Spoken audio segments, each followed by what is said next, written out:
Good morning, people. I have been extremely excited. My stomach is weird about the Olympics. I'm just crazy. I have on this room right here. I have on uh, the Chinese channels. I've been scanning them for little bits and pieces of whatever might pop through because the actual Olympic ceremony is already going on right now, but it's not going to be broadcast live here. It won't even be broadcast here until about 8 o'clock or 7:30, starting 7:30 tonight. But it's already going on right now in China, or it's already gone on last night, which was their morning time. And I have seen some stuff, some clips I'm watching right now. I have on CCTV 4, which is exclusively in Chinese. It is an international channel, though. So I have it. And I have seen some clips of Sarah Brightman and Liu Huan singing. Don't know what the song is because they won't really let you know. I think it was like a little bit more than a quarter of a second of footage. Not a full even 30 seconds. So, and they skip it around. I've seen some of the visuals, which are absolutely stunning. I can't wait to see the whole ceremony thing. I believe some of the Olympic Games have already been going on now for a few days. I don't know what the whole story on that is, because as I try to look for stories about the Olympics, it's like they have a restriction on whatever you can say or do right now, which I'm annoyed about. I've also been up since this morning. I've been up since about 6 this morning, and I've been watching NBC, which NBC has the exclusive rights to broadcast in English in North America. As far as I know, it might be Canada and the United States and possibly Mexico. I'm not entirely sure, so I reserve the right to be incorrect. But what I saw this morning on NBC was very interesting, very good. They've actually been playing Chinese folk music songs in some of the commercials or the ads for the Olympics, which is completely a whole new concept for me to even say. I've never seen anything like that. The song that I mostly hear, it's a tune, it's a Molihua, or the jasmine flower, a little jasmine flower, or the Molihua song. Da da da da da da da da. Anyway, I don't know it that well. I know it when I hear it. I don't really know the song, but so I'm really happy about that. NBC. Now this is absolutely true. The entire morning cast of the news on NBC here in America, in New York, they are actually not referring to it as the opening ceremony of the Olympics, even though that's what it's called, and even the ads, the text, everything they've written in the text say opening ceremony or Beijing Olympic opening ceremony, right? They're all calling it the coming out party, with reference to China as a new superpower. So they're saying it's the coming out of the new superpower of the world. And that is just like huge news. Like, I have never ever heard anybody speak about it like that. They don't even say that on CCTV, on CCTV 9, which is the English channel, the English broadcast channel for CCTV. I have also been noticing that the other CCTVs that are in different languages, there's the French, and then there's the Spanish or Espanol channel of CCTV, which is, in other languages. They are actually not broadcasting as much stuff in those languages as they are putting out stuff that's in Chinese and English. I've actually scanned those channels several times and seen content that was in English or that was in Chinese. And that's completely different. I've never seen that before. That's just something new. CCTV 9, which is the CCTV International channel, is playing a lot of stuff which is to help people, foreigners in China, to learn like some basic Chinese. And I've noticed they've been playing reruns of different old shows, older this and that, with Da Shan and who's that? He's the Canadian guy. the Canadian guy. Okay, he's the Canadian guy. I like right now. I still can hear it right back there. I'm really excited. I find I can't sleep. I can't sleep. I can't rest. And unfortunately, I have to freaking work tomorrow. So the bulk of the best games I will miss, and hopefully I'll be able to see them rerun on CCTV or whatever, or the highlights thereof. Maybe I'll get to see them on YouTube, because I think YouTube has some rights to show some clips or whatever that they've been granted or whatever. I saw some sort of video ad for that this morning.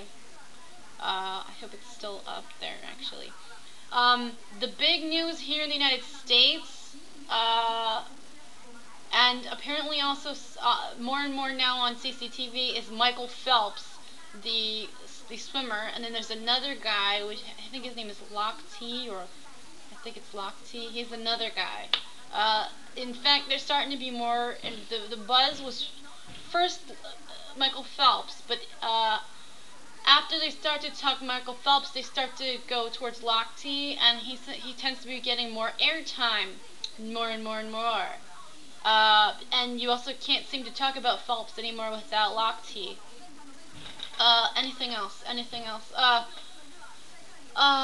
It seems right now that China's really put a positive light on a lot of things, a lot of positive spins on things. I also witnessed the banquet last night. They had a banquet of all of the world leader delegates with Chinese President Hu Jintao.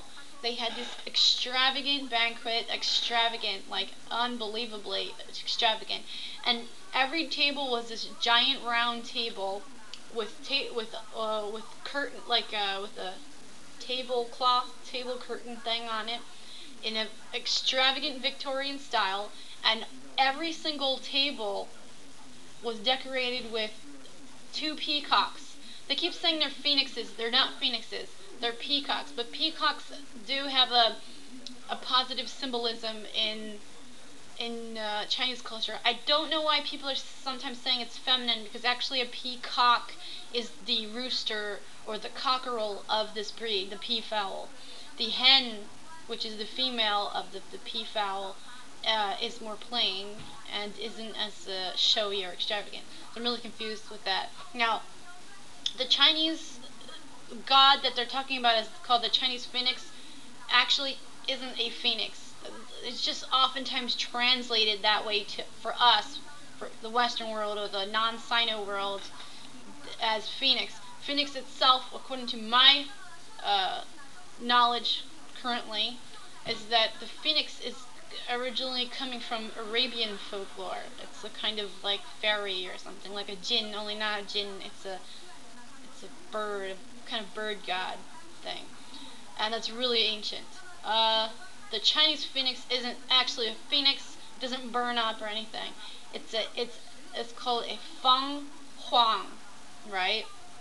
Now, usually refer to it as feng huang, but the feng is female and huang is male. There's also other ways to pronounce these words, different versions of these specific words. I can't remember what they are offhand, but it's very common that girls in Chinese will have the name Feng in their name, like this character, Feng.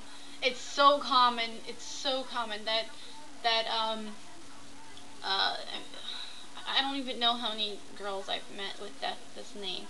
Like, even if you've read, there's a classic novel called The Dream of Red Mansions. There's different girls in there with Feng in their name. In fact, there's Shi Feng. She's probably one of the main characters, or one of the middle ground main characters. She's not the top main character, but anyway. And yes, I do have that book. I haven't finished reading it though. I'm in the middle. I've never gone on past it, because it's like a soap opera. It's like lots of conflict and bickering and drama, and I'm not really the kind of person that's into soap opera type stuff that much. So, and because they translated it to English, you can't really understand the cultural things as much, even though they do a really good job of trying to explain it. I've actually learned so many Chinese cultural things just by reading this specific novel, this classic. It's a tragedy. There's another book that I've read. It's Shioji, or The Journey West. I read that, the whole thing. That was more interesting. I just didn't really care for the English translation version because it was too British, and they changed everything to be British rather than Chinese or Hindu. It's a Chinese Hindu type thing, Buddhism thing. It's mostly Chinese, but they changed a lot of terminologies to sound like Greek mythology and British, because that's the guy who translated it. That's how his style was, his writing style was. Probably didn't need to mention that, did I? No. Tangent. Okay, well, I will be vigilant of anything Olympics for right now. I'm not happy about working tomorrow. I'm not happy at all. I want to work tomorrow. I'm actually going out to get a candle while I can before the storm starts up again. I'm going to light a candle because today is 8808 or 888.